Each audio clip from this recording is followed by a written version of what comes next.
down something, rock away, run a polka down. Run a polka down something, rock away, run a polka down. Jane and Jane, and she take nobody like she. Jane and Jane, and she take nobody like she. Run a polka down something, rock away, run a polka down. Run a polka down something, rock away, run a polka down. Jane and Jane, and she rocks her body with high. Jane and Jane, and she rocks her body with high. Run a polka down something, rock away, run a polka down. Run a polka down something, rock away, run a polka down. Jane and Jane, and she walk up in little style. Jane and Jane, and she walk up in little style. Run a polka down something, rock away, run a polka down. Run a polka down something, rock away, run a polka down. Jane and Jane, and the village fire run wild. Jane and Jane, and the village fire run wild. Run a polka down something, rock away, run a polka down. Run a polka down something, rock away, run a polka down. Jane and Jane, and she take your body like she. Jane and Jane, and she take nobody like she. Jane and Jane, and she take nobody like she. Run a polka down something, rock away, run a polka down. Run a polka down something, rock away, run a polka down. Jane and Jane, and she take nobody like she. Jane and Jane, and she take nobody like she.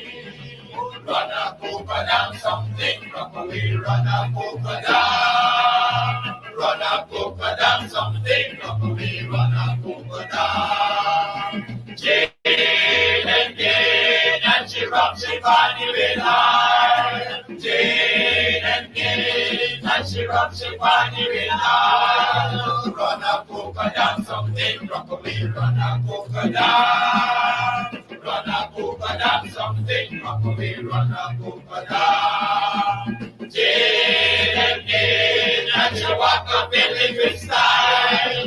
Jane and Jane, and she walk up in little style. Run a polka down something, rock away, run a polka down. Run a polka down something, rock away, run a polka down.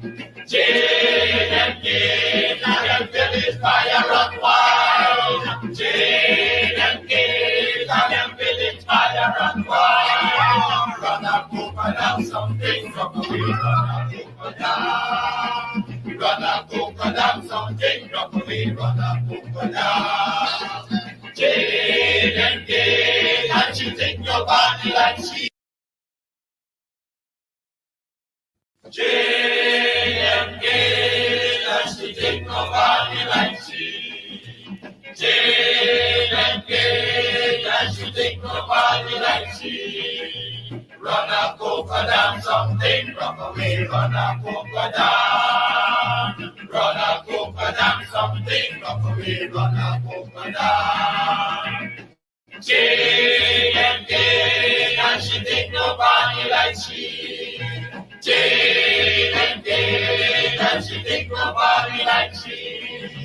Run a polka down something, rock away, run a polka down. Run a polka down something, rock away, run a polka down. Jane and Jane, and she rocks her body with high. Jane and Jane, and she rocks her body with high. Run a polka down something, rock away, run a polka down. Run a polka down something, rock away, run a polka down. Jane and Jane, and she walk up in little style.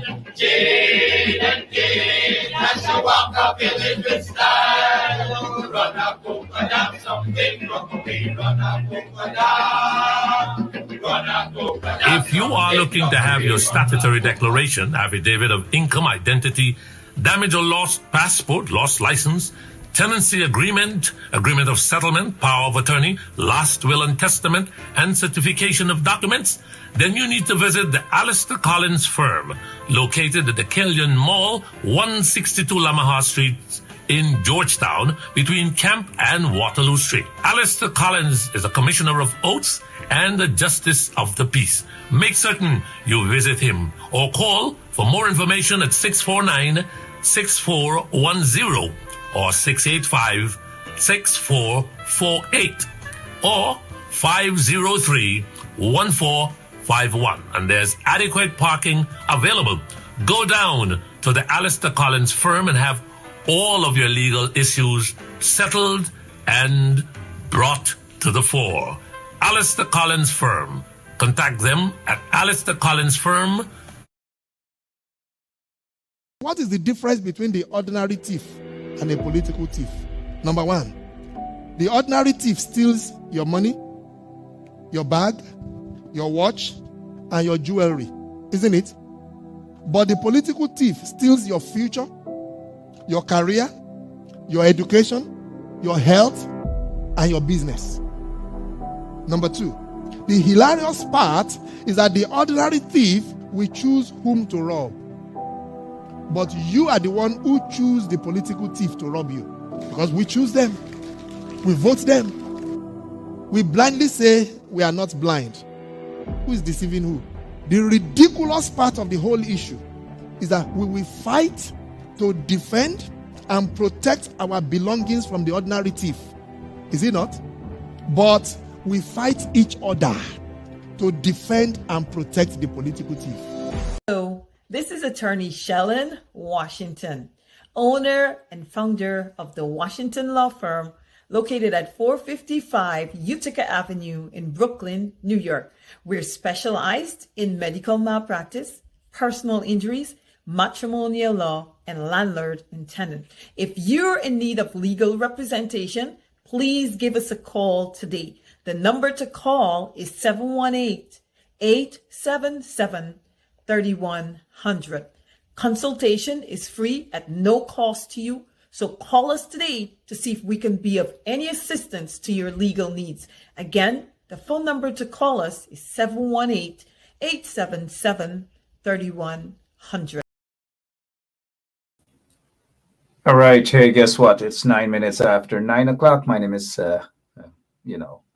Mark Benchap. So we are going to rock and roll for about an hour. We have a couple of guests on this evening. We have some in the first half and we have some in the second half. First innings, we have the folks from the Guyana Public Service Credit Union. A couple of them are going to be with us to talk about the situation there, what's happening at the credit union, the Guyana Public Service Credit Union. It was hijacked by some folks who were actually, we were hearing this conspiracy to get rid of Trevor Ben and his crew, and it has the PPP trademarks written all over it. So we'll be talking with those guys for a little while, and then we will move into the second innings. And while we ask our operator Lemon to kindly remove this photograph with Jack Deal, because the situation with Sue is still pending. I repeat, the situation with Sue is still pending. I'm not sure why Soku has not picked up Barra Jagdeo, has not questioned Barra Jagdeo concerning Sue and all of the allegations leveled against Sue. Jagdeo, if you're watching, we want to remind you that Sue matter has not gone away. And Jagdeo, has not answered my question concerning whether he has two questions. That is, whether he's the holder of a passport from Zaire. I'm not sure whether he does have a passport, which would be a fake passport of Zaire, or and also whether he has a bank account in China, anywhere, any part of China, any bank at all.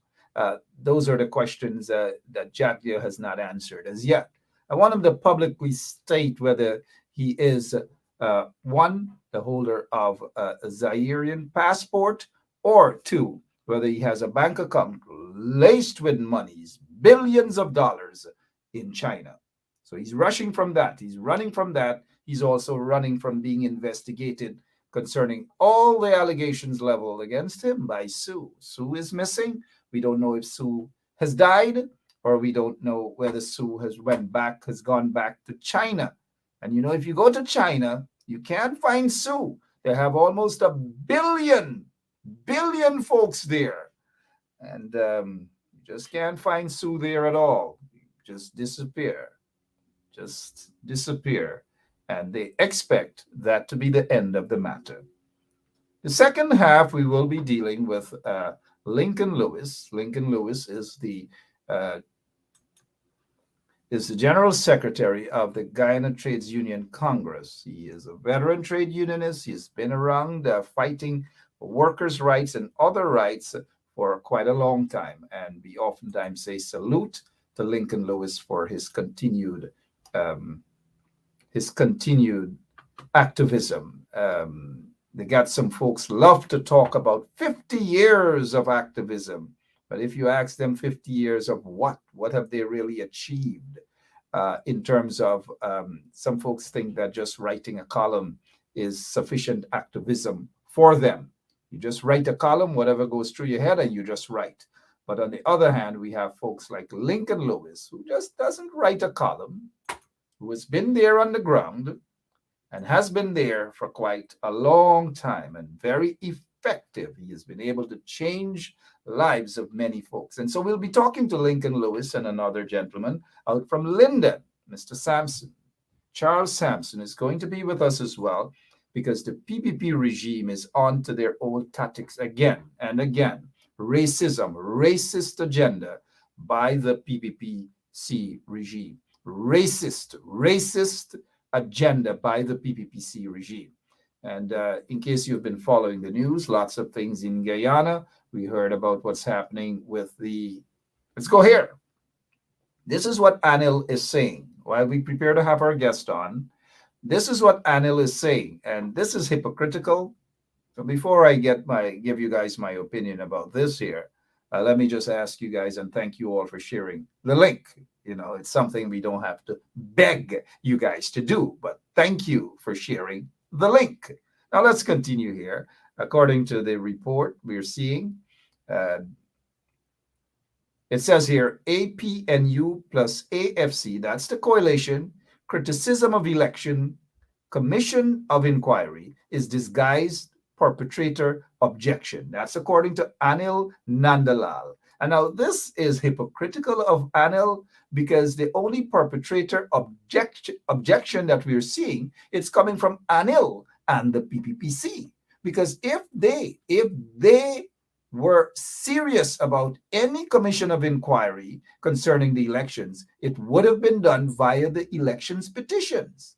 But it is the PPPC, it is Anil Nandalal and others in the PPP, they do not want the elections petitions to be heard. And rightfully, they are running from an elections petition. They're running from the 2 elections petitions that we have pending in the court right now in Guyana. They, meaning the PPPC, do not want the elections petitions to be heard. And again, I wish to repeat, for obvious reasons. Again, I wish to repeat, for obvious reasons. They do not want the elections petition to be heard. That is the PPPC. Anil, they're running from it. So what they have done, they got together at Freedom House, or maybe in some rum shop, or maybe in some, who knows, people go to brothels still. And like I recall years ago, there were Chinese, Portuguese quarters and so forth, right? So this is what has happened. This is what has happened. This is what has happened, that they are now running. They're running away from that elections petition. And they want people to believe that,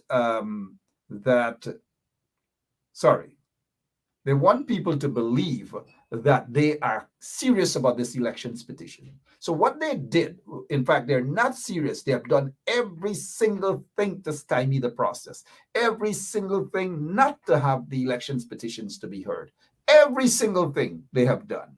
And now they're running to say to you, the general public, as though we were recipients, or we are recipients of degrees from IFLAT University, right? And so they want you guys to believe that the coalition, the folks in the coalition, are the ones who are running from having the elections petitions to be heard. In fact, I see the energy from the guys at the in the opposition that they want the elections petitions to be heard.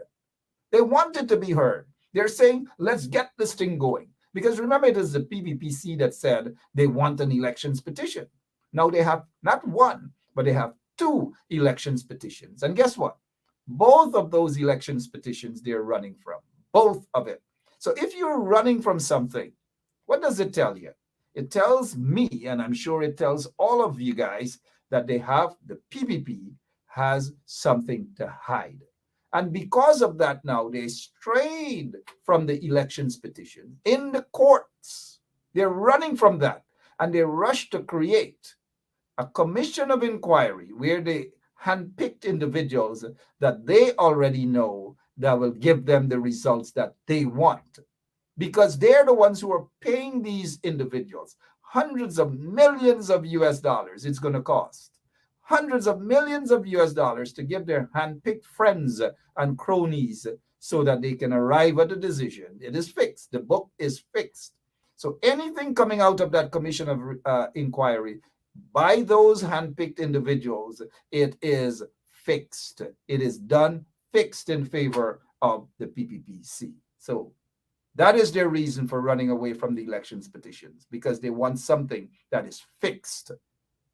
Why not leave? Why not stay with the petition? They don't want that. But look, here's what Anil is saying again. He's saying that the Elections Commission, that APNU has no right to criticize the Commission of Inquiry into the elections. Give me a break, Anil. And that because the APNU-AFC coalition, they have criticized the Commission of Inquiry for the elections, is that, oh, Anil is saying, look, they are perpetrator objection. Perpetrator, disguised perpetrator objection. Give me a goddamn break, Anil. But Anil, the usual hypocritical self. We know that the petition 99, the decision will be handed down by a court shortly. The CCJ will hand down that decision. We'll be right back right after this brief message, and we'll have our guest on for tonight.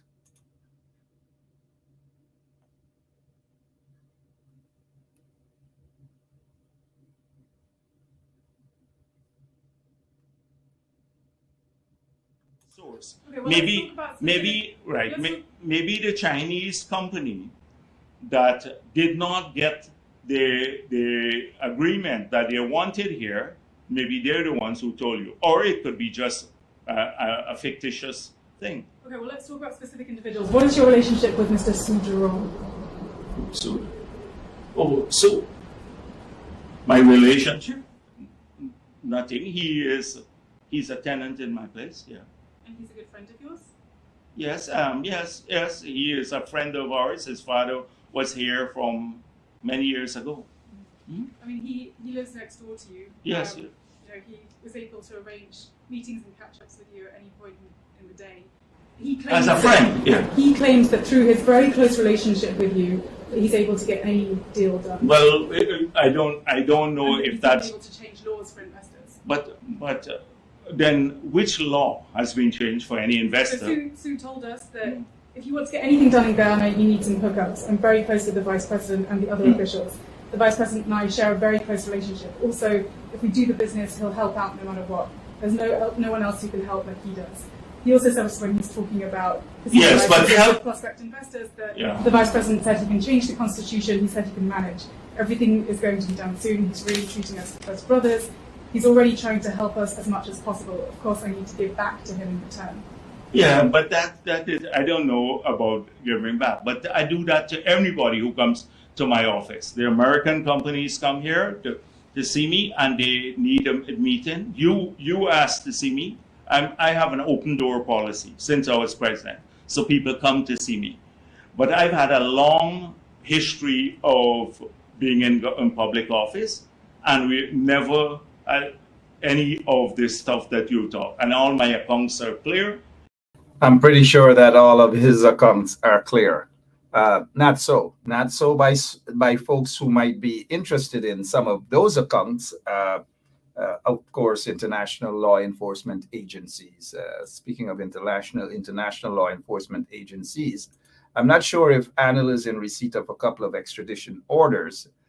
I am not sure, but maybe Anil can say to the general public whether he is in receipt of extradition orders for a couple of folks in Guyana.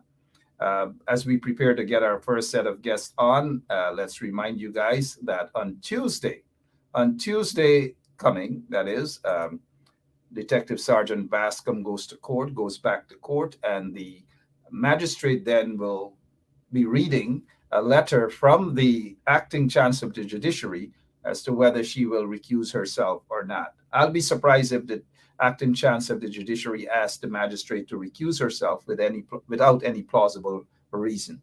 And in the meantime, these guys have not turned themselves in for any questioning concerning the Fagundes murder case.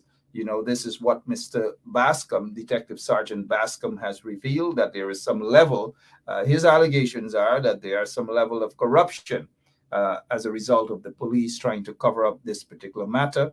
They have not, we don't know from public angle, whether they have picked up this guy for questioning. He is one of the suspects. He's said to be one of the suspects. We're not sure if this guy, who happens to be someone that is that you guys in Guyana are familiar with, and maybe some other folks outside of Guyana are familiar with him as well, Azardine Mohammed. We're not sure whether the police have picked them up and questioned them. And mind you, allegations doesn't mean that they are guilty of any crime. It just simply means that they need to be questioned concerning the Fagundes murder.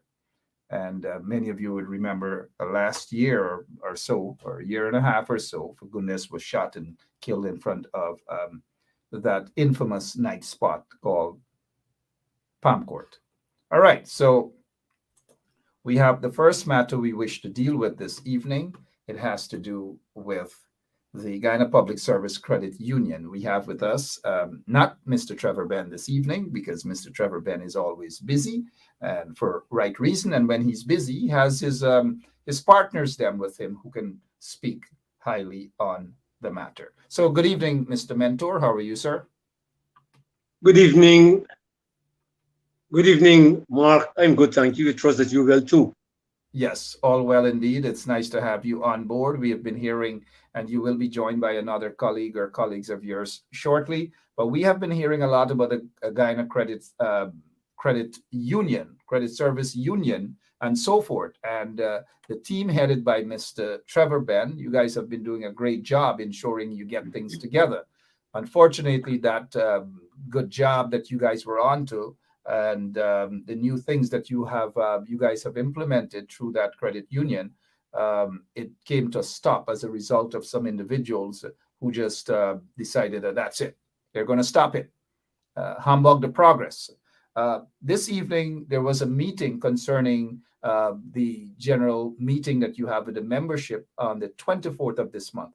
Can you give us a brief background on what's happening really, and the preparation for the meeting on October 24th? Okay, fine, Mark. We had a meeting this evening at the Crystal River College where a considerable number of members turned up. It must be admitted that the weather was discouraging, but I am heartened to report that the members, they were not daunted by the inclement weather. Now, as it relates to the meeting, there's a group of concerned members who, because of the way the credit union seems to be headed, they banded together, if I may use that term, and they formed this concerned group of members. Before this group was formed, we have all heard about the ouster of Mr. Ben, which, if the truth be told, was done on spurious grounds, grounds that cannot withstand public scrutiny. And public opinion has shown that no one in the right mind believes one word that has been uttered by any of the group of persons who got together to cast a vote of no confidence against Trevor Ben. Now, what is important to note is that there is a claim being made by the current majority of the Committee of Management that one of the reasons that they removed Mr. Ben was because he wanted to become chair and CEO. I would like to, on your program at this point, to dispel that rumor. I would like to say that I am the person in November or December of 2021 who raised that issue. I have seen it operating other parts of the world, a merging of the two positions. And I looked at it, I recognized that Mr. Ben has been very present, if you will, at the credit union. And one of the reasons for his presence there, particularly every Thursday, was to speak with the managers and to understand whether there were implementation challenges that they were having as far as they relate to the orders or the instructions or directions of the board. I do believe, because I am also a very present member there, I go there almost every day. And I do believe that if there were any issues with Mr. Ben's presence there, I will have known. For all I know, and from all the evidence, his presence and his input, those two were very much appreciated by the managers. Okay, so I raised the issue, I proposed that, and there was a discussion. There was a discussion, and the majority of the members argued against it. I must let you know that none of them proffered any supporting research, which was supported their position of being against the proposal. I must admit that I'm the only person who gave examples based on my research of the success of such position. Suffice it to say that that matter was disposed of since December last year. The reason I went into that is because there is no ground, there are no grounds for this contention that the current committee is using, that they voted him out because he wanted to turn. This voting out happened in April, 4 or 5 months after this matter was discussed and disposed of. And I would like to go so far as to say, at the meeting to which we were summoned, the Committee of Management was summoned, and the operational managers of the credit union were summoned. I was flabbergasted, to use that term, when the minister raised that as an issue. And we realized then that people had been speaking and seeking ministerial intervention for 3 or 4 issues. And I say that because these issues we had dealt with at the board level. And these issues were raised at the meeting with the minister sometime after we had resolved them. So we're talking here about the holding of the AGM annual general meeting, which in November or December last year, when it was raised as something to prepare for, as mandated by law, the majority of members again said, no, we don't want to have an AGM now. It will be too expensive, 1. 2, let us see if we can have it put back to 2023 April, and all manner of nonsense.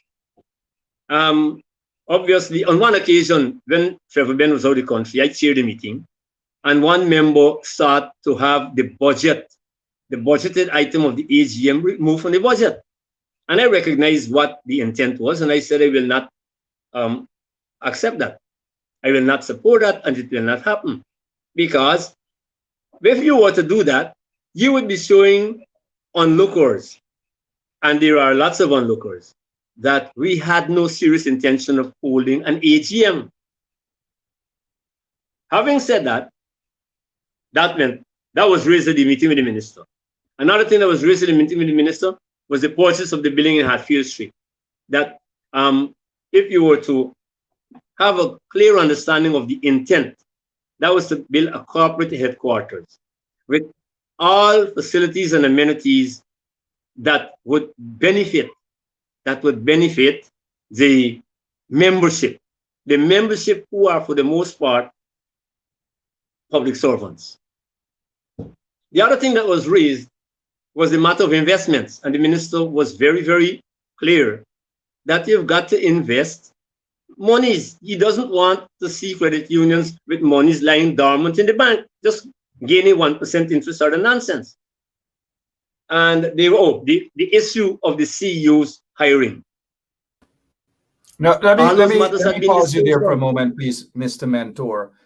We should let our listeners know that here is the quote-unquote minister who happens to be Mr. Hamilton. Am I correct? Yes, it was a meeting with Mr. Hamilton, yes. Yeah, coming up shortly, we will have Mr. Lincoln Lewis all the way out in Guyana as well, and Mr. Sampson all the way in Linden, that is still part of Guyana. We'll be talking about some issues, very controversial issues concerning the very minister. But before you continue, sir, let me welcome Dr. John Anderson with us as well. Welcome to the program, Doctor. Good evening to you, Mark, and thank you. Yeah. So before we get to Dr. Anderson, back to Mr. Mentor, all these interventions and so forth by the relevant minister. How legal is that? And how do you guys find that to be? An intervention, a suspicious intervention, dictating how the union should spend its money? No, I will not describe it that way, because the meeting we had with the minister, it was not, as far as I am concerned, an effort to direct how the union must spend its money. It was a meeting, in my view, which was requested by the majority of members of that board. They requested a meeting in the hope that the minister will have gone against decisions taken that they were not in favor of. And I must say, in all fairness to the minister, that he did not take any of the positions that they expected him to take. And so it was a chagrined bunch of persons who left that boardroom that day. So what might have been their intention if they just did not succeed with it? Okay, so they did not succeed in that as well, but we have seen the intervention of these individuals in the regime that basically cause credit unions to flap and have individuals that they put up as puppets. But let us, my opinion that is, mind you, let us have Dr. Anderson, welcome him to our program. Dr. Anderson, you're here to tell us what's happening with the credit union. We know that they have a general meeting that is set for October, later down this month on the 24th. Good evening and welcome. What's happening at the credit union, sir? So, Mark, at this moment, as a member of the credit union, there are many concerns which I have, and many concerns that persons who are also members have. Now, I have never served on the committee of management, nor do I have any exposure of the nature that Mr. Mentor has. But as a member looking on at the different issues that were playing out in the public domain, I certainly became concerned, because I save with the credit union, and my intention is to pass on that savings to my children and so on. And therefore, when I saw the descent that was taking place, I paid close attention. And that caused me to get on board in a very practical way to make an impact for myself and those like-minded members who want to see the credit union move forward. Now, this is our money, if I may say, that we save every month. And we want to be able to have a very firm say with respect to how our money is spent. And hence, we have taken a position that anything that stands in the way of our access to the funding that we've become accustomed to definitely needs to be addressed. And so I'm speaking from the perspective of a member here, and many of us have concerns. Let me just say, an election date has been set, but we have not heard anything addressing will it be in person or online voting as was done in 2021? Will it be, do we have stations in every region in the country? Because we want full participation of all members. And those are questions that have been unanswered, and it's causing tremendous frustration within the membership of the Public Service Credit Union. And so you could imagine frustration is mounting. People are anxious. You know, we have members who are security guards and maids and sweeper cleaners, everyday people who are struggling and suffering and believe in their hearts that the credit union is an avenue toward economic success because of what they saw in the previous season. Now we're in a different season, and those financial opportunities that were available to us have now somehow gone off the table, and we are obviously concerned. Very concerned indeed. Mr. Mentor, you want to address the issue with members not being told exactly how or what this process would be like in the upcoming voting, and some of them, obviously most of them, feeling as though they're left out of this process. You want to address that, please, sir? Yes, definitely. I do not want to feel that it's only the members who left out of the process. I want it to be made clear here that I, as vice chairman, I am left out of the process. I am not a party to the decision making as far as it relates to the special general meeting. I do not know what is going on, right? Last Saturday, for example, was the statutory meeting, and I think we spent an hour on that matter. It was an agenda item, and it was only to determine the venue of.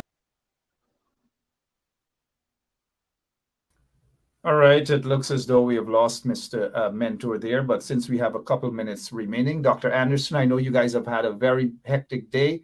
What was the, you had a press conference, you were part of a press conference earlier. How effective do you think that press conference was in reaching out to the general public, membership that is, and so forth, and the purpose? Well, we were very heartened at the turnout today. Members were eager and I would say hungry for information. And in fact, you know, as we presented information to the members, we found that they were shocked at some of the revelations. Okay, and you can see that the members' only desire is to enjoy the loan products that were previously available. The members are asking, why can't we have car loans and mortgages anymore?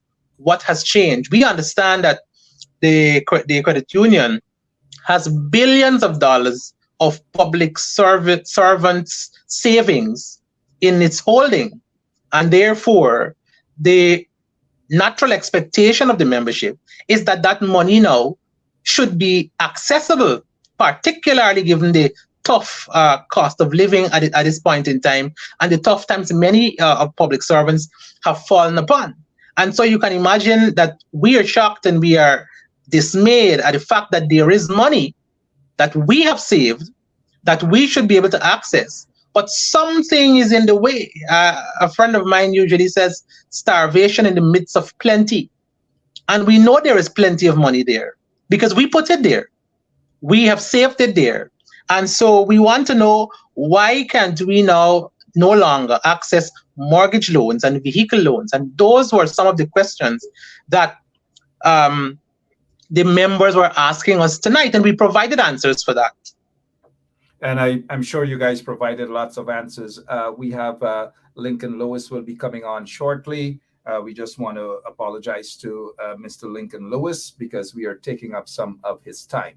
And we don't want our guests just waiting at backstage and not let them know that, hey, we apologize, but we'll spend a few more minutes with our guests this evening. Okay, so sorry about that. Let's get to the question in terms of the hijacking of this particular situation with the Guyana Public Service Credit Union, and you guys are trying to put things back on track.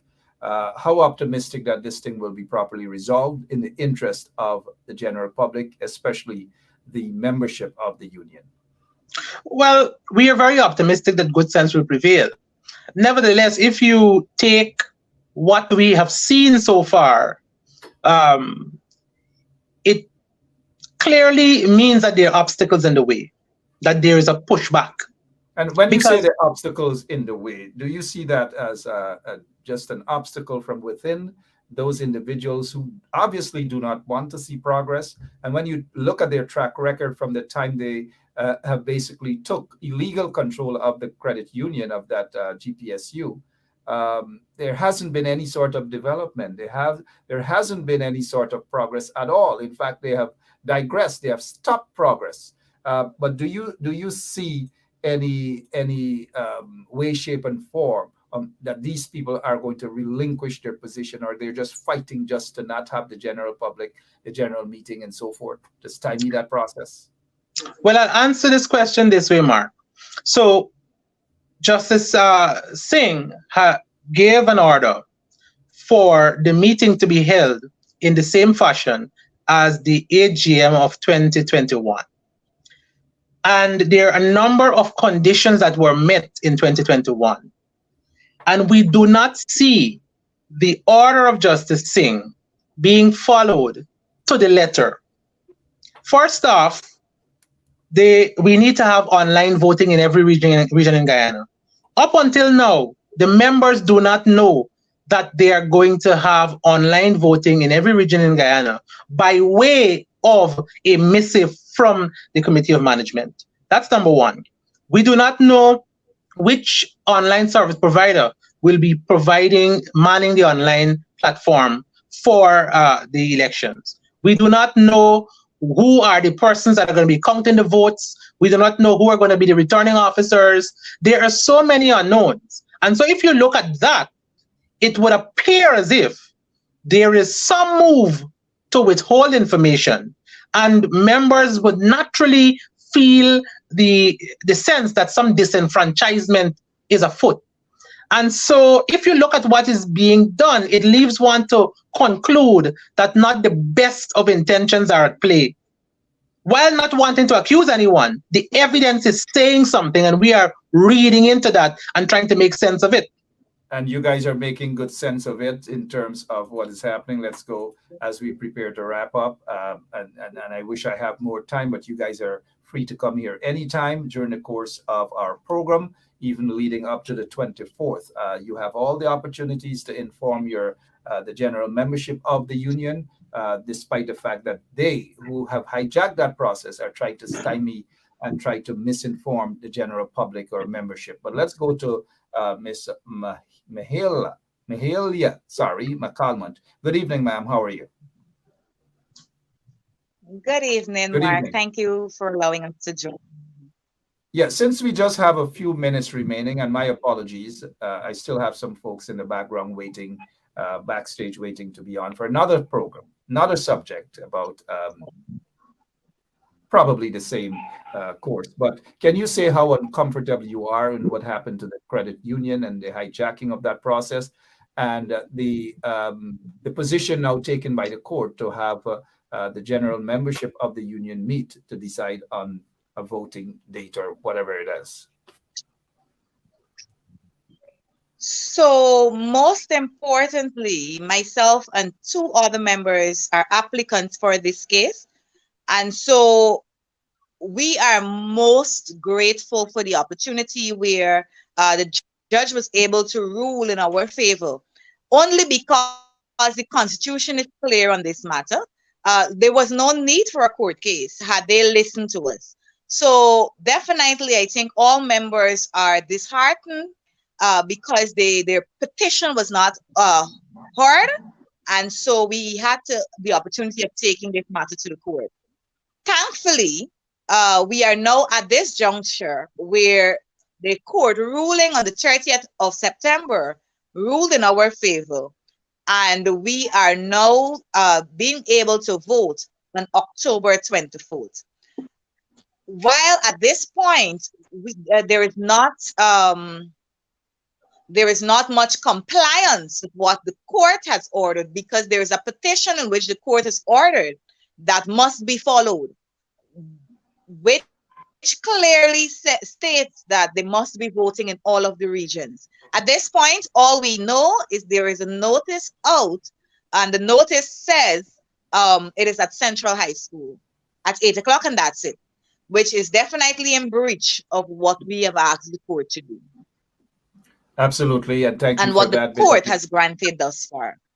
Absolutely. Thank you for that bit of information. Let's go back as we prepare to wrap up on this segment to Mr. Mentor. Mr. Mentor, you've heard what your colleagues on this program have said tonight. I'm looking at some of the comments, lots of comments. People are upset with what the folks who are now heading that union, the illegal format in which they have snatched the leadership away from Mr. Trevor Benn.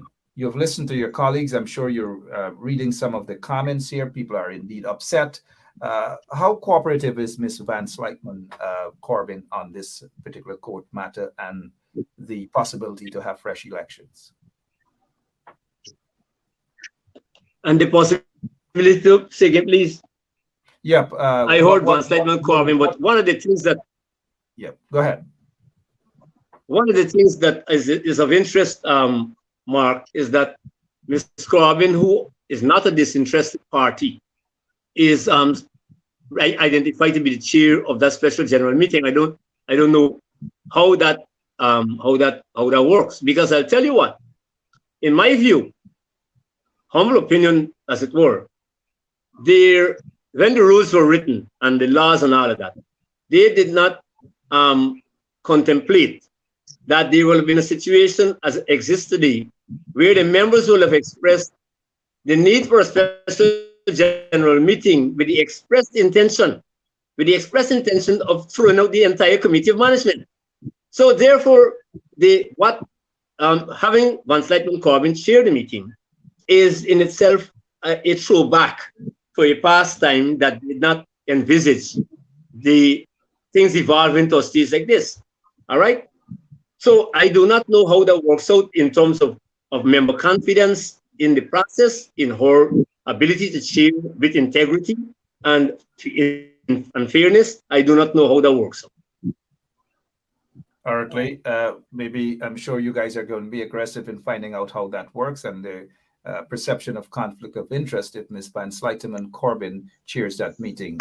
Obviously, she should not be doing that. But as we are pressed for time, let us go to Dr. Anderson to speak in closing remarks on the way forward and how optimistic, again, he is about this process being resolved and the union being placed back in the hands of people who know how to run the credit union. Sorry, Mr. Anderson, Dr. Anderson. So I want to thank you again, Mark, before we go for the opportunity to come on your show and express some views on this very important matter. And I want to say, sometimes people see expressing of views as somehow being an attack on others. But I really believe that if we are in a progressive society, each view must be held up by whatever merit it has, be it whether you agree with the view or not. And so here, I want to seize the opportunity to invite all members, to encourage all members to come out on the 24th and vote. You arm yourself with information that will allow you to make an informed choice. Come out on the 24th and vote, and encourage all of your friends and relatives and colleagues to come out and vote. In terms of how optimistic I am, I believe very strongly that at some point good sense must prevail. And here it is that we, the public servants, have saved our money. This is not money we borrowed. This is money we scraped and saved and put it into the credit union. And we feel as if we're being held hijacked, as if we're being hijacked. We cannot have access to what is ours. And obviously we are dissatisfied, displeased, and the court action that was taken by the members, which was wholly unnecessary. Because if you say that you are for the members and that you are listening to the members, then clearly, if the members have to take you to court to make you comply, then you clearly are not doing what you said you're doing. And I believe that as we continue to mobilize and agitate on this issue, that good sense will eventually prevail. Absolutely. Dr. John Anderson, I thank you so much for your time and good to see you. And I wish you all the best, you guys all the best, because the union deserves the best. The membership of the union deserves the best, and the best can only come with leadership, with a vision. And we're not seeing that with these folks who have installed themselves there. But Ms. McCalmont, your closing remarks, please, on how optimistic you are on a proper resolution. I'm quite optimistic. I believe this injustice has taken its course, and I am pleading with all Guyanese, all members of the cooperative credit union, go out and let your vote be heard. The only way your vote on your voice will be heard, the only way your voice will be heard is through your vote. And so we're urging you to get there. It is on the 24th of October. Vote, and not only vote, but vote with confidence. Our petition says we are not leaving the members of the present committee of management, the Gang of Nine as we label them. We're not leaving them in office. So it means that we are replacing them with competent people. It is evident that under the stewardship of Trevor Ben, we have seen progress. This is not a group where people are going to tell you of the progress, but there's evidence of the progress. And we will ensure that Trevor Ben, being the chairman there, will continue every aspect of that work that has started. And the vision will continue and ensure that not only myself will benefit, but my generation and generation and generation to come. It's not about Mihaly, it's not about Dr. Anderson, but it's about our children's children and for the next generation to come. Thank you. Well said, Mahalia. McCalmont, I appreciate you coming on our show this evening, ma'am, to tell us how you feel about what's happening with the Guyana Public Service Credit Union and the fact that progress has been stymied by the Gang of Nine. And it's a good usage, a good description, a Gang of Nine stymieing progress within the Guyana Public Service Credit Union. We'll leave the last word for Mr. Mentor. Mr. Mentor, your optimism about a decent and a positive resolution that would lead back to where it all started. Mark, I put it this way. I put it this way. Progress will definitely continue the credit union, and I'm optimistic that once things are put in place, once fairness ensues in the whole process,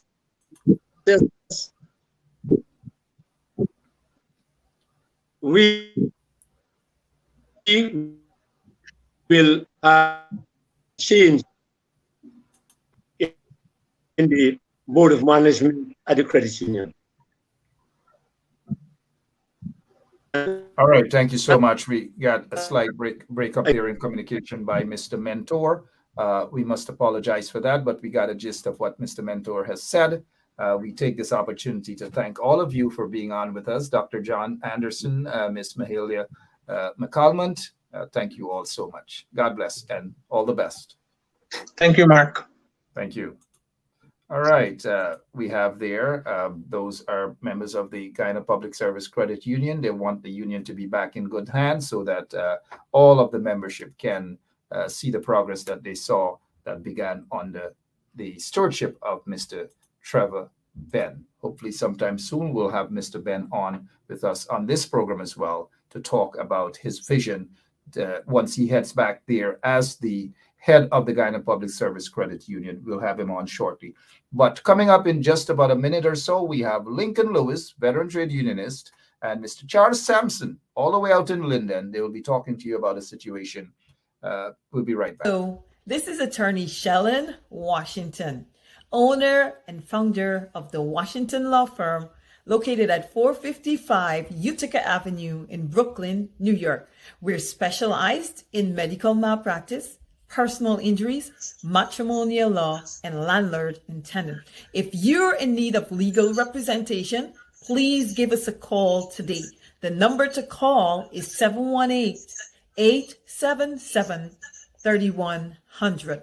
Consultation is free at no cost to you. So call us today to see if we can be of any assistance to your legal needs. Again, the phone number to call us is 718-877-3100. All right, welcome back to Straight Up. My name is Mark Benshop. We have with us Mr. Lincoln Lewis and Mr. Charles Sampson. We want to talk about some situations out there in Linden, the situation in Linden. We will be discussing that. In fact, we will be going a little over time tonight. So get your coffee, get whatever you want to drink, a soda or Mobby or whatever it is that you're drinking, so that we can get some more information as to what's happening in Guyana under the installed PPP regime. But before we get to our guest again, hey, there are several things that I wanted to talk about, but since we've had our guest waiting for a while, we might as well just get straight into our guest. Good evening, gentlemen. Thank you so much for your patience. Mr. Sampson, welcome. This is your first time on Straight Up. Thank you very much. Yep.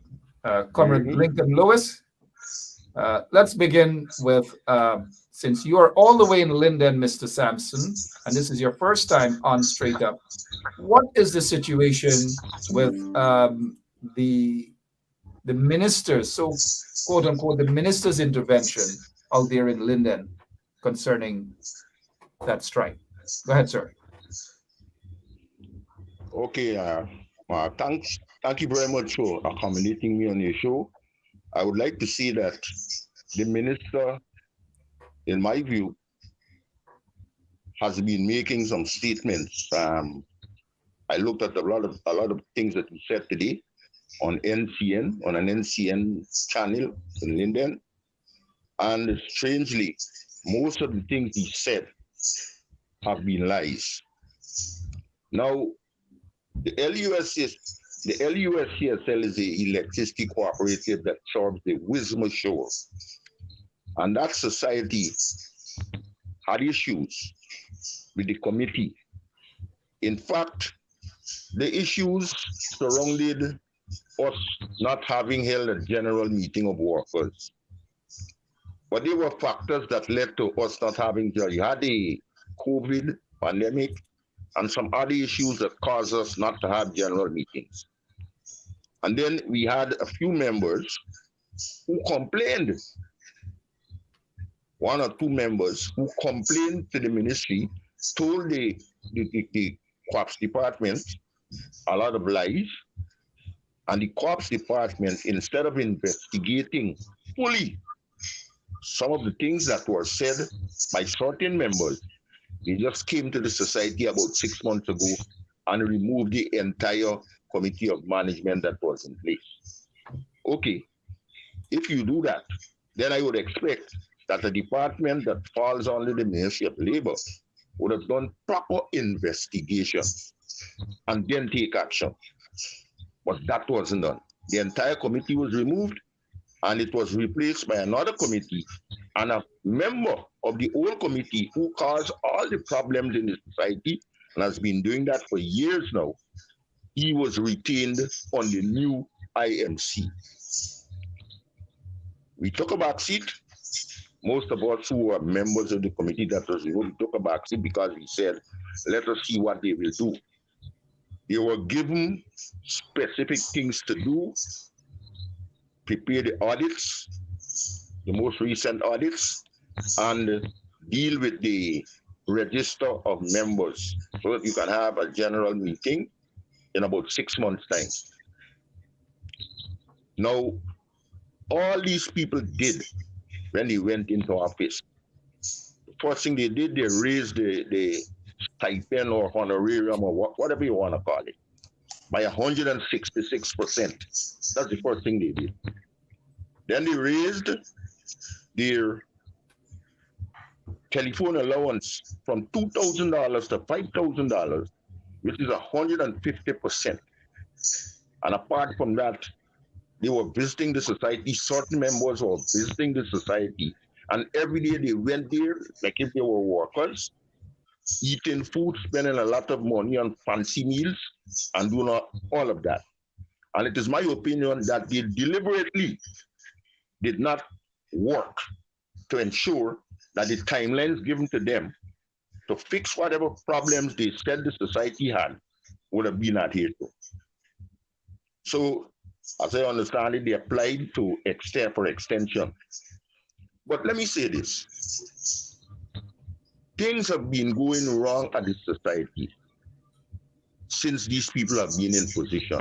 There are people who have been setting out to spite workers who they don't like. And I always say, as an experienced trade unionist, management or people in an organization who are like the board of directors or the committee of management, they should not deliberately go about hunting workers and spiting workers.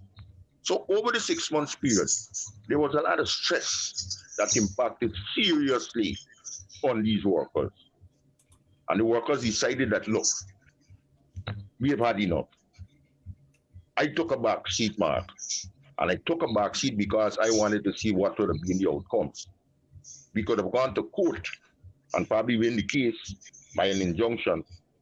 And we would have argued that they did not investigate properly before they did what they did. However, we stood down on that. Now, what has happened is that over time, a lot of things have been done, and all that has been happening, they have been irritating the workers over a period of time. So what the minister said about people being corrupt and all of that, that is not accurate. Most of the things he said today are not true.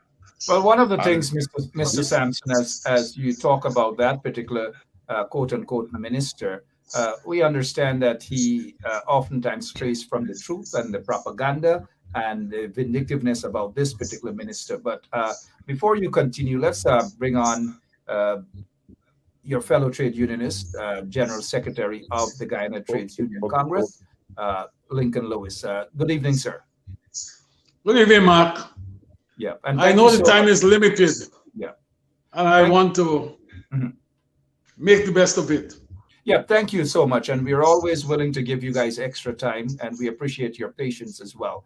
But let us touch on what this guy who sits there as the Minister of Labor, what has he said today concerning the striking workers that they have not really paid attention to for several weeks, and suddenly they hop on the stage, and as you can see here from the Village Voice news, it says here, Linden strike enters third week, the regime still to act to bring resolution. Now Mr. Hamilton steps in. Has he brought resolution, sir? No, Mr. Hamilton. Mr. Hamilton is not prepared to address that issue. What it comes today about is a smear campaign. But let me talk first and foremost about what exists there, what exists right now. These people are on strike. The Labor Department has been informed the first day they went on strike by way of a copy of a letter that I sent to the general manager, and they never responded. They never acknowledged that they received the letter.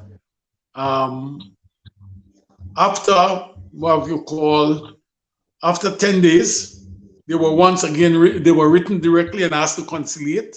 They responded the same day by way of a telephone call and said, they set a meeting for 10 o'clock on the Monday. And at that meeting, they acknowledged that they received the letter the first day.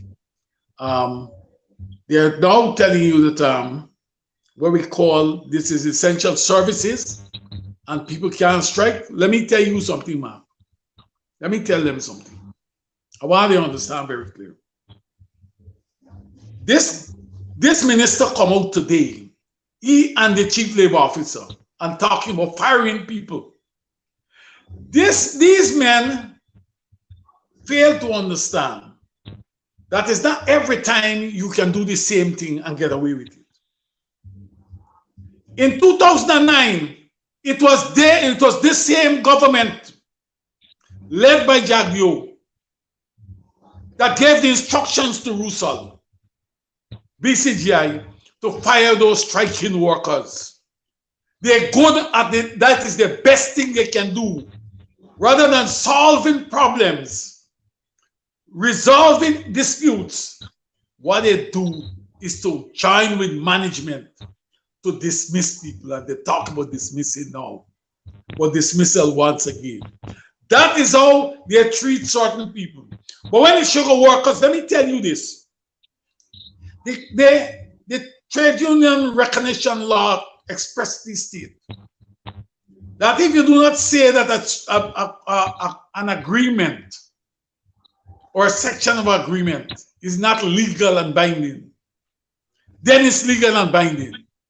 So tell me, the avoidance and settlement of dispute thing, where we in sugar, where you talk about no strike and all these type of things. Every time the who strike, they don't break the law, they don't break the contract. It's only when people of another ilk, then they break the law. Something is wrong with these men. Something is wrong with Mr. Hamilton. And let me tell you further. Hamilton made a point today. You know what he said? He started by saying that Lincoln Lewis has been accused by a set of members that I sell them out for motor car. Let me tell you something. Let me tell you something. I want you to understand this very clearly. I read a story in a book where a general, where a president of a country was examining the exchange of prisoners, war prisoners. And one of they had a general in his possession, his country possession, and they were exchanging that general for what we call it. They were exchanging the general for a private, and the private happened to be the son of the president. And when he examined it, he said, how can you release a general for a private? You have to look at the balances. And while the private was his son, he said, let him stay there. We'll go another direction. Let me tell you something. And then so thing went on and said, Lewis gave no credibility. Let me tell you something. I never sell out anybody. I have a track record. I never sell out anybody. Let me tell you this. I am not the man. Let him look in the mirror and see who don't have credibility. Let him look in the mirror and he will find that man. That man who jet the PNC, dumped the PNC for the PPP because his excuse was that his sons are involved in criminal activities, and so he has to join them to save them from prison. Let him go and find that man. That man is not Lincoln Lewis. He knows where he can find him. Let go and find the man. If you want to war, you can get a war. I am a credible character. I don't take people money. Look, he said about but old people negotiate, but we can't negotiate. What the hell has he negotiated? I'm glad Samson is on the program with me. We give to this nation. Between Samson and I, we give to this nation the old framework for the termination of employment and severance pay law. We negotiated in 1993. We negotiated the forced redundancy package in this country. And we have 6 weeks pay for each year of service to the maximum of 2 years. And we improved on it. We improved on it at OMI, where we went to every hour work in our calculation.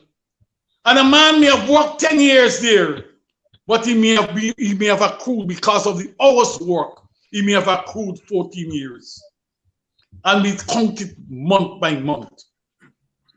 Even if you had 2 years and 2 weeks, the 2 weeks were counted. Don't tell me about we must sell out. Sell out who?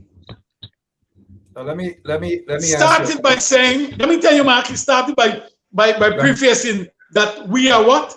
We are attacking people, and they started by we are attacking the African people in the government and what have you. Let me tell you something. I'm not prepared at any point to jet or to dump the African community. I am not prepared to jet or dump any African whose livelihood is threatened at any point. And I don't care a damn.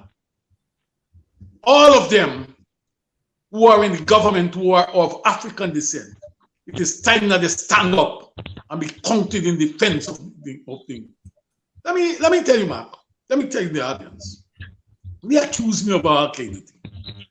But I have weathered the storm over the years. All of them who have wanted to see my back, many of them gone. I'm still here.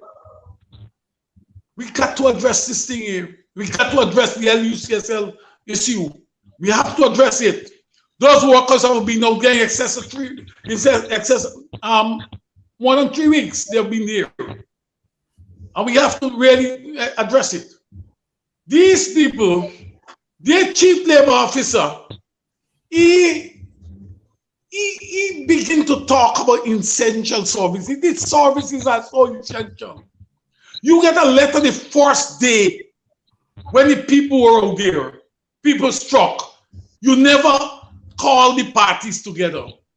You don't care. That means that you're taking dictates from the political party, from the politicians. That's what you're doing. You don't intend to solve this problem. You don't intend to have normalcy at the place.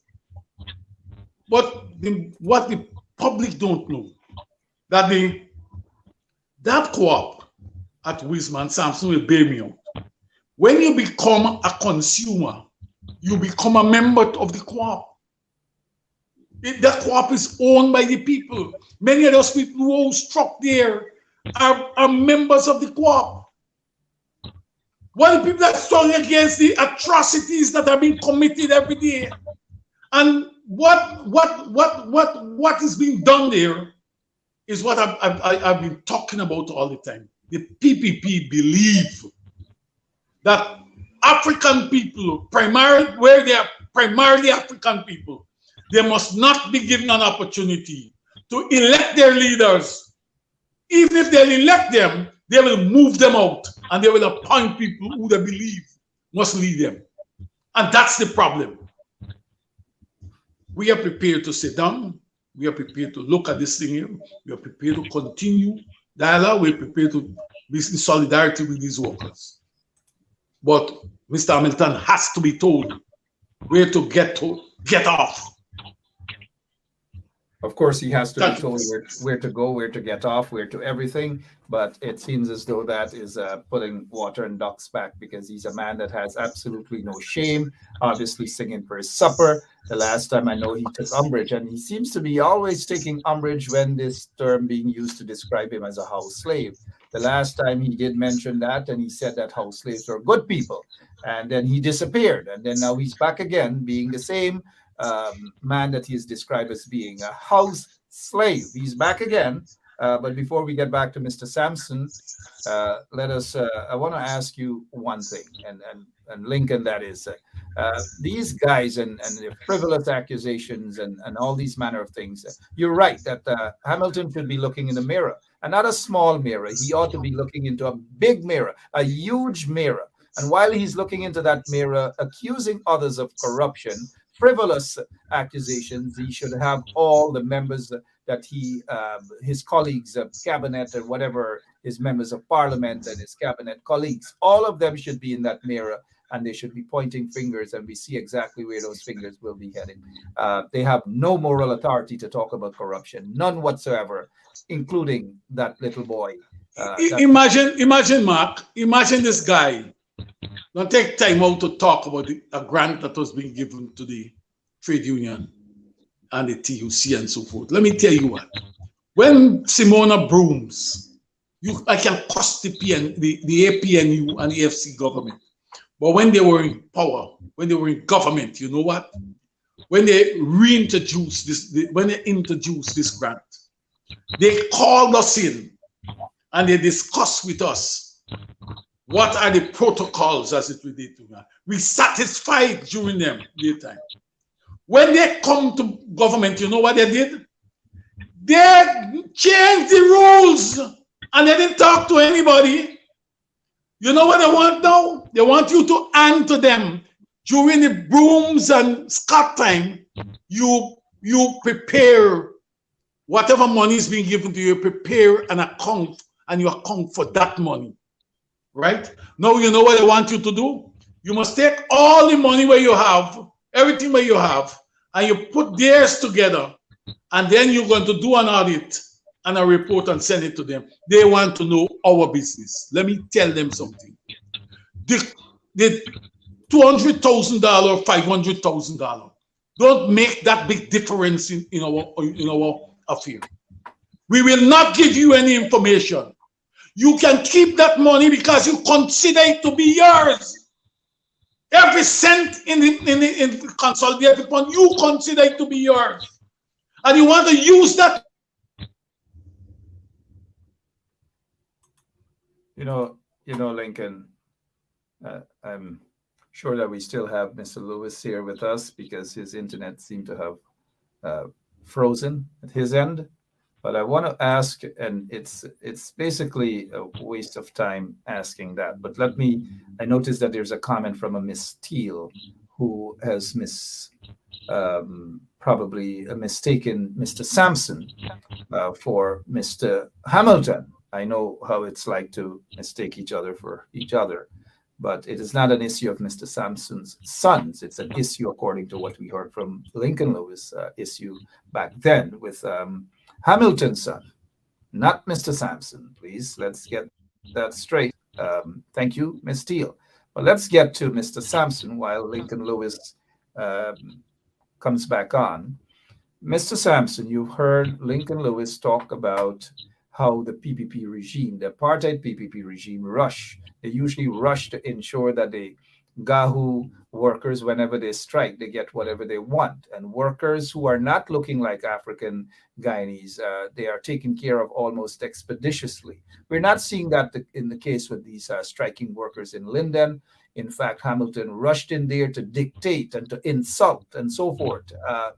Why do you suppose you see this sort of differential treatment amongst persons who are part of Gahu, and we know that most of them are of East Indian descent, and persons who are now striking in Linden, the majority of them are of African descent, being treated worse than trash by this apartheid regime? Your take, sir.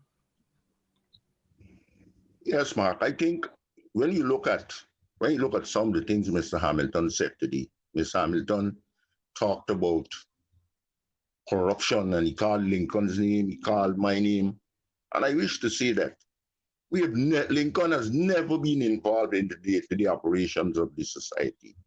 And that has been so for years. So he lied there. Let me say something else. He lied also when he said that the co-op owes somebody $11 million and the co-op hasn't been paying taxes. Let me tell you, that society, years ago, some meters were bought by the society, a lot of meters to meter electricity. And some of those meters were faulty. I was not at the society then, but whatever happened at that time, I think Philip Bino was there. Whatever happened at that time, the co-op stopped paying for those things. The matter went to court, and the supplier of those meters won the case. And the supplier was awarded $11 million. But apparently, this guy died. The guy who took the case to court, he died, the supplier. And what the court did was put that money in a special account, and it's still there up to now. There's been no corruption. He says that people raise rates at the co-op. Now, I don't know if you know, Mark, electricity rates at Wismar were raised in 2010 after 11 years, because the last time they were raised before that was 1999. But still, the rates were raised on Wismar, and the rates at Mackenzie are still the same. For 23 years, electricity rates have not gone up at Mackenzie. And when you talk about that, people talk about electricity and prices spiking. Well, let me tell you, you know who benefits the most from low electricity rates, and not the ordinary man in the street, you know, or the ordinary employee or worker or resident. It's the businesses who benefit from the low electricity rates, and they benefit tremendously.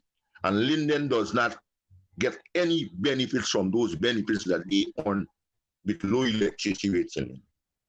So, you know, when I heard Hamilton say that people are corrupt, and I agree with Lincoln, you see, corruption, when people talk about corruption, they must look in the mirror. And that's what I'm saying. As a minister of labor, he could have been investigating a lot of the issues that were raised and accusations that were made, but he never did that.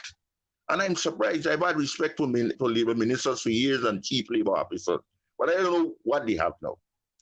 We went to the society, to the Ministry of Labor, and agreed to terms of resumption. And let me say this, the workers of the society, it's an essential service.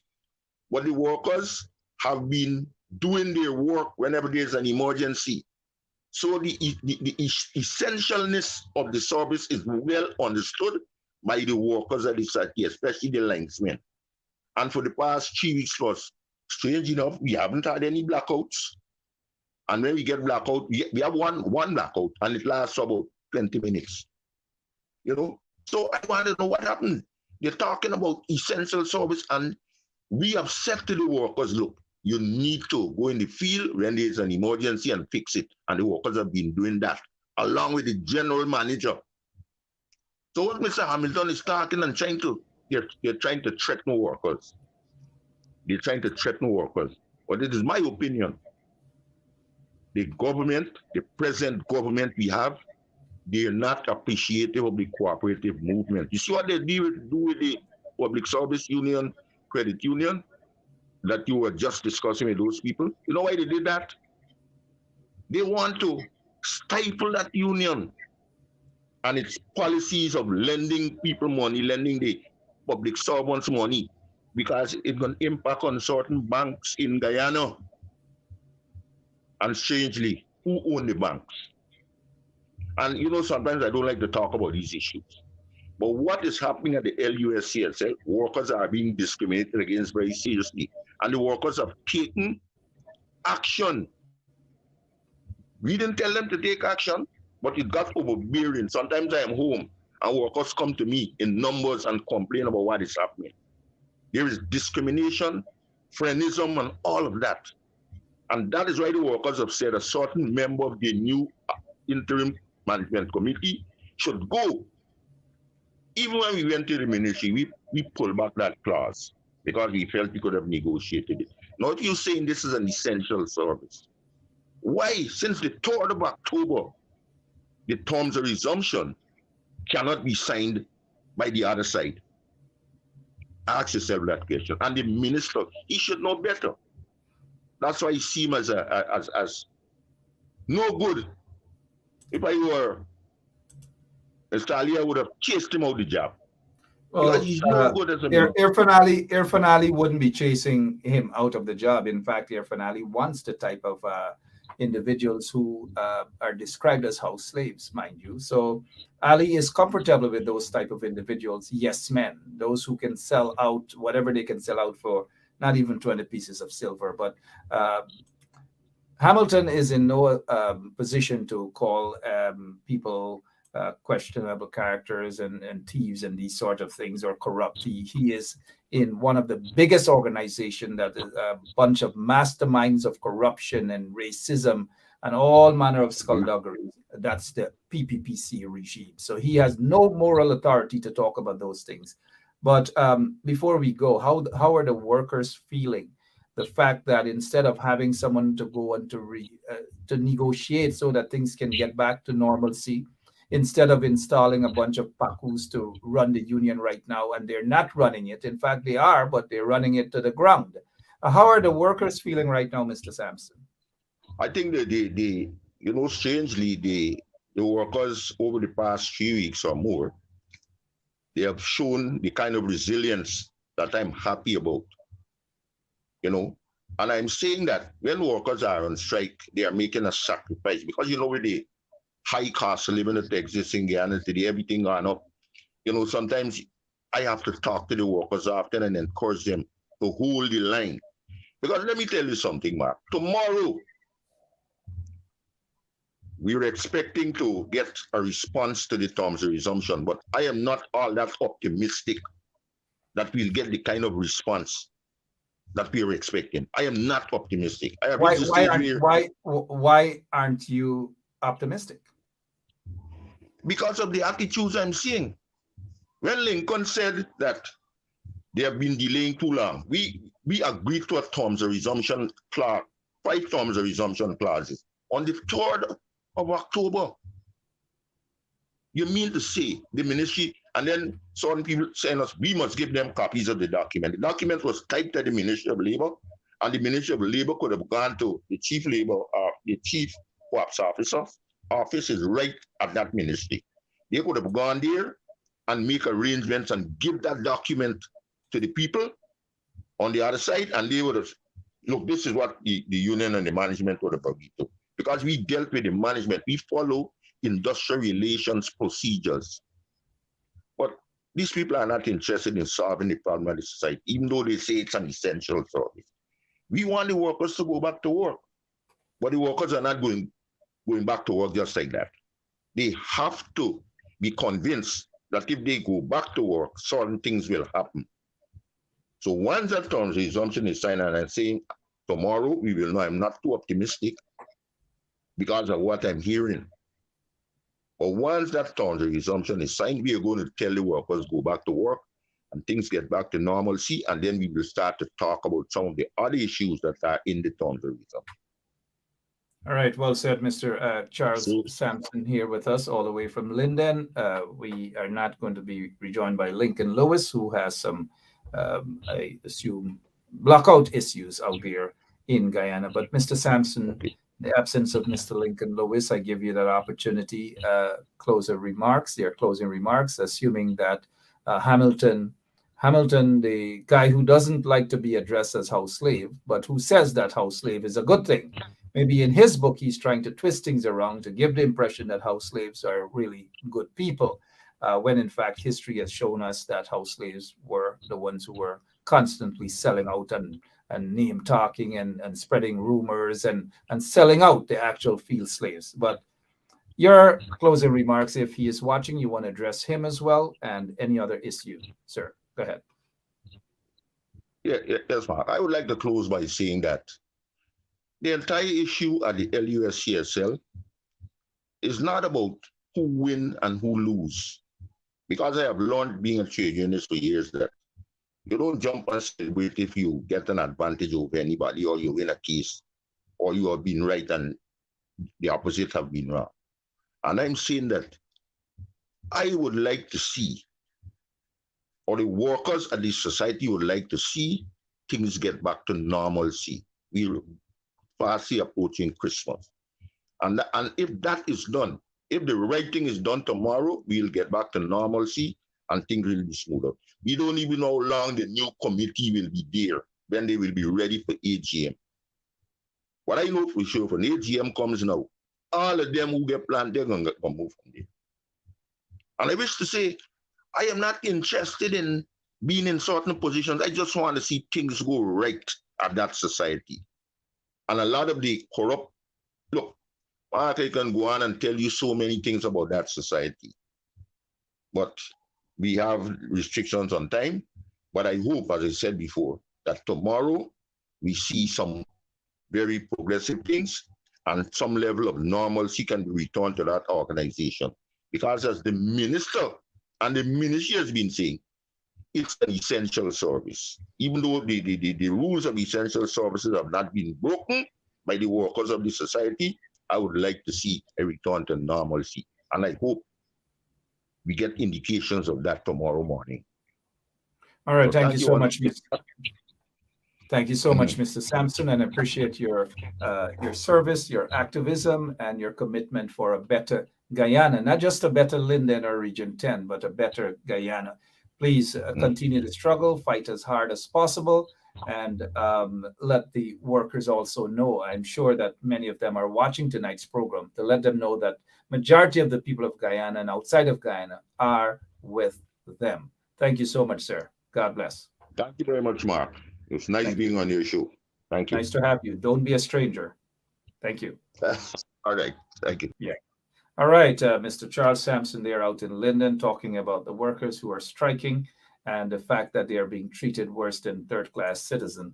The regime, they have not paid attention to these guys. They're not giving them anything. They're, ill-treating them. But when GAHU members strike, we see exactly the sort of treatment they get from these folks in the installed PPP regime. But look at the people who are striking and understand why they're discriminating against these folks. Please understand why they are discriminating against these folks.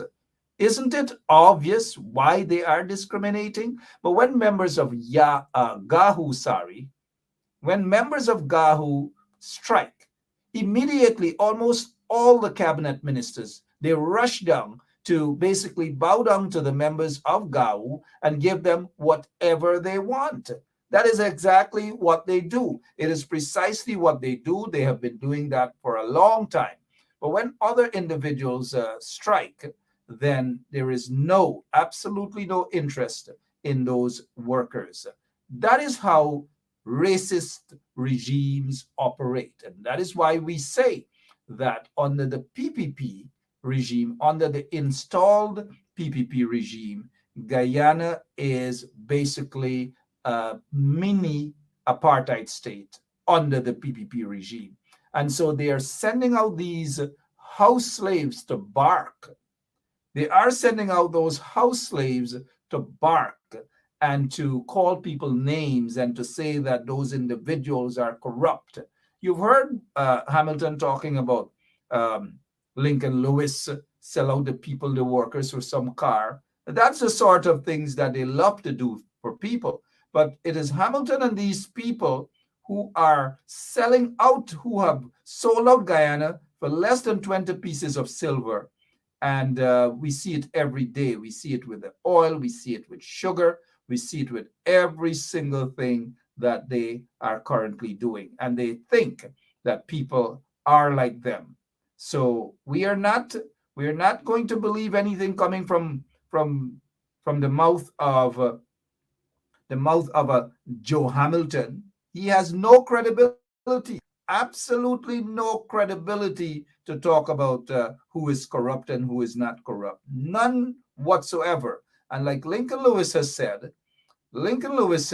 that maybe the time has come for Joe Hamilton, long past, for Joe Hamilton to look into the mirror whenever he talks about corruption. Because when he talks about corruption, let's talk about what's happening in the Guyana police force. He is quiet about that matter.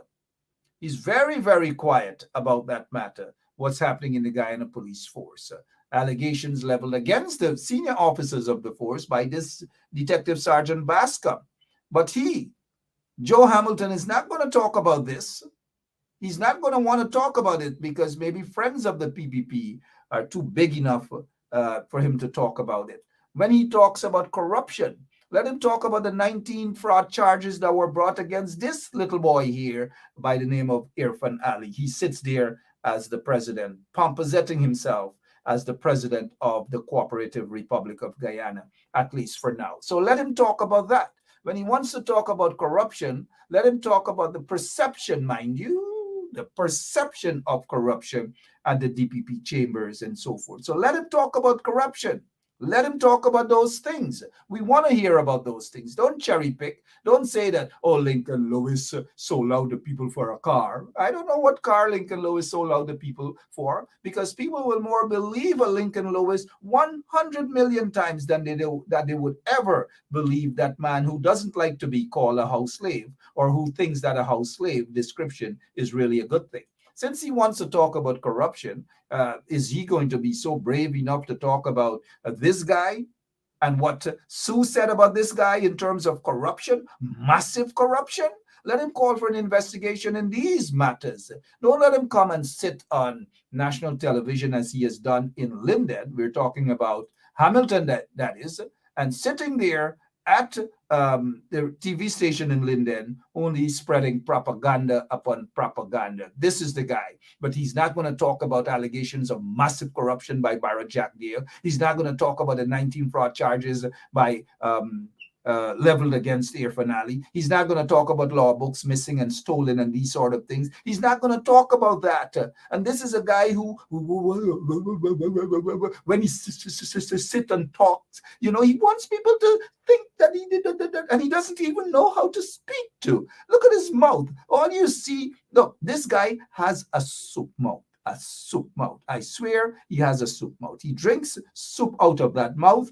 I'm not going to get into any other thing that he drinks out of that mouth. It's none of my business, other than he has a soup mouth. And these kind of guys who he thinks that house slave is a good thing, and house slaves were good people. I don't know what sort of history book this house slave actually read. I don't know. I'm referring to him as a house slave because he likes the description. He feels that it's nothing wrong and so forth. So I will address him how he likes to be addressed, since he thinks that house slave. So getting back to the Guyana Workers Union, that's GAHU and so forth, Guyana General Workers Union, and how the PPP treat them in terms of always special treatment for cane harvesters. Look, I have one message for this guy Hamilton. Just one message for this guy Hamilton. Since he loves being a house slave and he loves to discriminate against even the striking workers out in Linden and all manner of things, whatever his master they tell him to go and do, that is what he run. He run like a little boy, like a little puppy,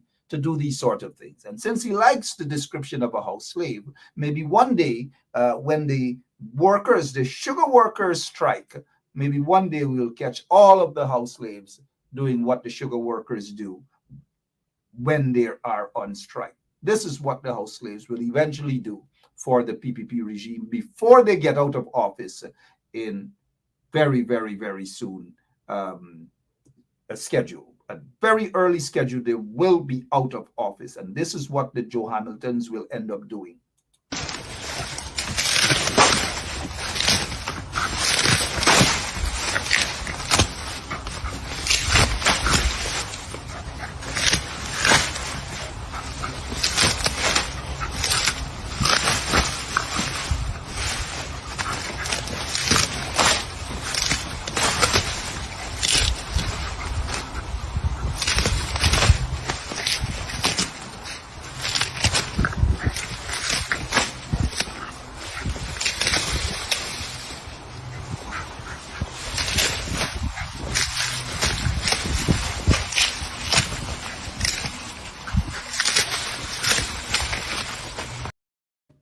All right, as we prepare to end our program, that's exactly what the house slaves will end up doing in the PPP, because they're not worth anything. We saw and we heard live the way that Jack Day spoke to that guy who pretends that he's a bishop, right? He calls himself some bishop, whatever. Jack Day actually yelled at him. So we see how these house slaves are being treated. They send them out to only speak whenever necessary. Outside of that, they have no powers. They have nothing, absolutely nothing. They're beneath what I usually term as flatfoot hustlers. They're worse than flatfoot hustlers. That is why I say very soon they will replace the cane harvesters. They will replace cane cutters, and they will be doing this pretty soon, since they like to open their mouth and talk a bunch of crap about who is corrupt and not and they need to be looking into the mirror, right? They need to rush and see Jack Deere tomorrow morning and tell him that in front of his face as well. They need to rush and see Irfan Ali and tell him that in front of his face as well. They need to rush and see some of the senior officers of the Guyana Police Force and tell them that. Go to the private sector commission, those so-called businessmen, and tell them that. Go to the drug lords and tell them that. Go to the gold smugglers. They know who they are. A lot of them support the PPP big time. I want Hamilton to go to them and tell them that. And while he's doing that, when he's done, he gather the rest of house slaves within the PPP and let us send them to the cane fields so that they can replace the sugar workers in a very appropriate manner. My name is Mark Benchap. I love you guys. God bless you. See you tomorrow. Same place, same time. Hopefully we'll have Sergeant Dion Bascom with us. Hopefully we will have him. But if we don't, we'll still continue with our program. Friday, I'll have the leader of the opposition, Aubrey Compton Norton, and he's also the leader of the People's National Congress Reform. I have lots of questions to Mr. Aubrey Norton. He will be my guest on Friday, 9 p.m. right here on 107.1 FM. In the meantime, take a look at how the PPP treat the house slaves. Joe Hamilton and others. Your job is exactly what you're seeing on the screen right now. God bless you all. We've got to go. Joe Hamilton, this is for you. This is you. This is your colleagues.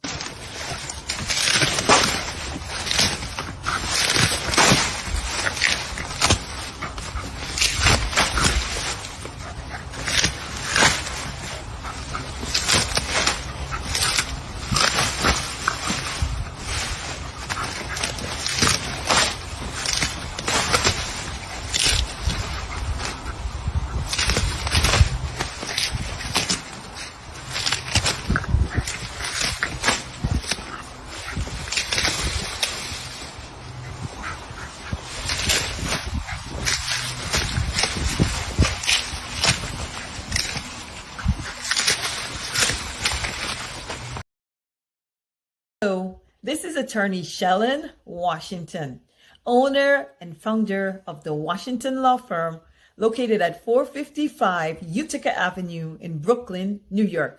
We're specialized in medical malpractice, personal injuries, matrimonial law, and landlord and tenant. If you're in need of legal representation, please give us a call today. The number to call is 718-877-3100. Consultation is free at no cost to you. So call us today to see if we can be of any assistance to your legal needs. Again, the phone number to call us is 718-877-3100.